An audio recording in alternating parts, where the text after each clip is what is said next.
Hello అండి. నిన్న సాయంత్రం దండోరా ప్రీ రిలీజ్ ఈవెంట్లో హీరోయిన్స్ ఈ మధ్య కాలంలో వాళ్ళు ఇబ్బంది పడ్డ సందర్భంలో 4 మంచి మాటలు చెప్పాలని చెప్తూనే 2 అన్పార్లమెంటరీ వర్డ్స్ నేను యూజ్ చేయడం జరిగింది. డెఫినెట్గా ఎవరికైనా వాళ్ళ మనోభావాలు దెబ్బతింటాయి. నేను మాట్లాడింది అమ్మాయిలందరినీ ఉద్దేశించి కాదు.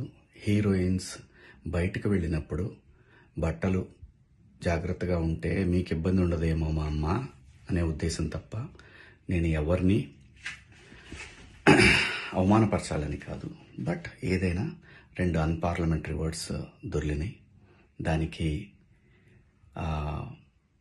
My sincere apologies.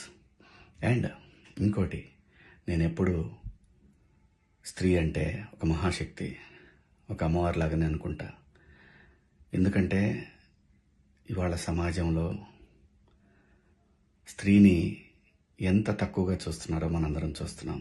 అటువంటి అవకాశం మనం ఇవ్వద్దు అని చెప్పే ఇంటెన్షన్లో ఒక ఊరు భాష మాట్లాడాను. అది చాలా తప్పు. I know, my sincere apologies. నా ఇంటెన్షన్ మంచిదే, కానీ ఆ 2 పదాలు దొరకకుండా ఉంటే ఈరోజు ఈ పరిస్థితి లేదు. బట్ ఒకటి మాత్రం చెప్తున్నాను, మంచి చెప్పాలనే ఉద్దేశం తప్ప అవమానపరచాలి, కించపరచాలనే ఉద్దేశం నాకు ఎట్టి పరిస్థితిలోనూ లేదు. ఇండస్ట్రీలో ఆడవాళ్ల మనోభావాలు దెబ్బతిన్నందుకు, అలాగే మహిళలు ఎవరైనా దీన్ని తప్పుగా అనుకుని ఉంటే మీ అందరికీ నా సిన్సియర్ అపాలజీస్ అమ్మా. Thank you.